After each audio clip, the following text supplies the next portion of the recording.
అన్నదాత సుఖీభవ పథకానికి సంబంధించిన అమౌంట్ అనేది భూ యజమానులతో పాటు కౌలు రైతులకు కూడా అందివ్వనున్నారు. ముఖ్యంగా ఓసీ కౌలు రైతుల గురించి అయితే చెప్పుకోవాలి. అలాగే డి పట్టా, అసైన్డ్ భూములు, అలాగే ఇనాం భూములు కలిగిన రైతులకు కూడా ఈ అన్నదాత సుఖీభవ పథకం అమలు చేస్తామన్నారు. అలాగే కొంతమంది పేర్లయితే ఎలిజిబుల్ లిస్ట్‌లో రాలేదు. వారి పరిస్థితి ఏంటి?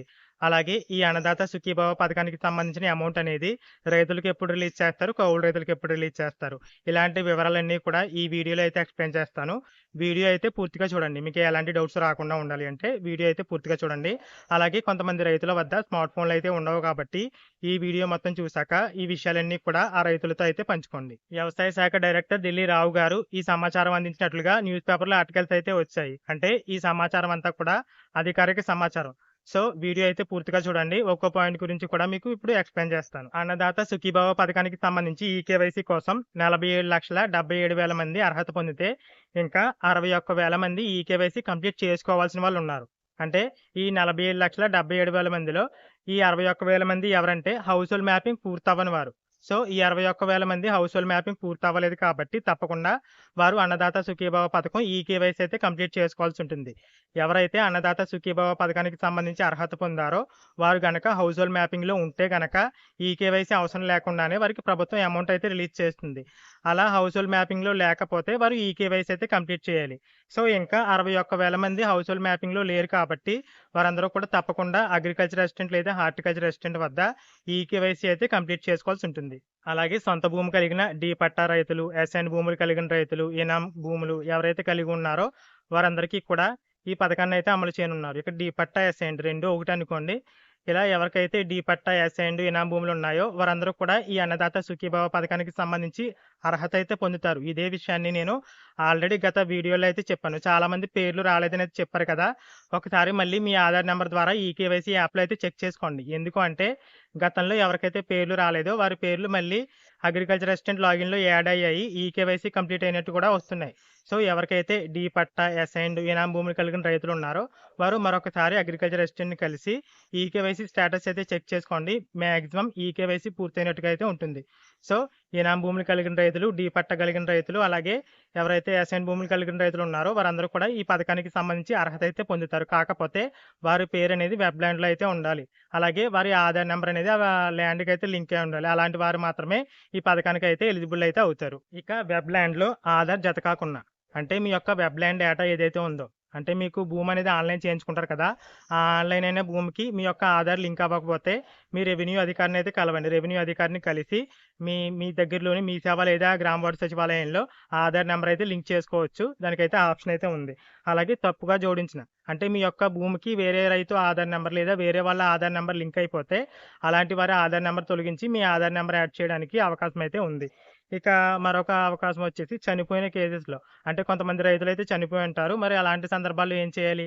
ఆ చనిపోయిన రైతు ఎవరైతే ఉన్నారో ఆ భూమి ఎవరికి చెందుతుంది? ఎందుకంటే వాళ్ళ వారసులు గాని ఎవరో ఒకరు ఉంటారు కదా! వారికైతే ఆ భూమి అయితే చెందుతుంది. ఇలాంటి సందర్భాల్లో చనిపోయిన రైతు ఉంటే గనక వాళ్ళ వారసులు వెళ్లి దానికి సంబంధించి డాక్యుమెంట్స్‌తో మ్యుటేషన్ అయితే అప్లై చేసుకోండి.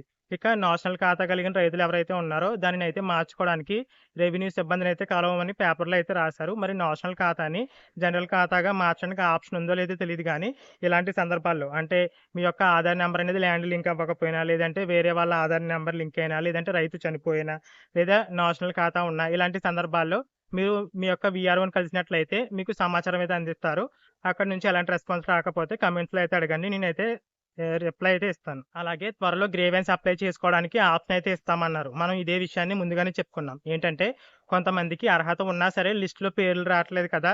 అలాగే కొంతమందికి టెక్నికల్ ఇష్యూ వల్ల పేర్లు రావడం లేదు. ఇలాంటి వారందరికీ కూడా తప్పకుండా త్వరలో ప్రభుత్వం ఈ గ్రీవెన్స్ ఆప్షన్ అయితే తీసుకొస్తామని అయితే చెప్తుంది. సో, కొన్ని రోజులైతే వెయిట్ చేయండి. గ్రీవెన్స్ ఆప్షన్ అయితే తప్పకుండా ప్రభుత్వం అయితే తీసుకొస్తుంది. అలాగే తర్వాత మెయిన్ ఇంపార్టెంట్ విషయం వచ్చేసి కౌలు రైతులకు సంబంధించి.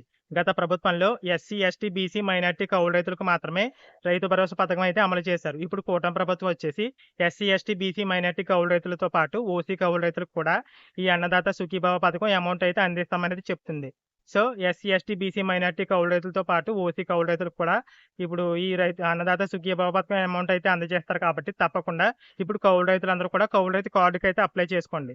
ప్రస్తుతం కౌలు రైతు కార్డులు అయితే వీఆర్ఓలు అయితే అందజేస్తున్నారు. కాబట్టి కౌలు రైతులందరూ కూడా కౌలు రైతు కార్డుకైతే అప్లై చేసుకోండి. ఆ కౌలు రైతు కార్డు డేటాను బేస్ చేసుకుని మీకు అన్నదాత సుఖీభవ పథకానికి పేర్లు అయితే ఆటోమేటిక్‌గా అయితే వస్తాయి.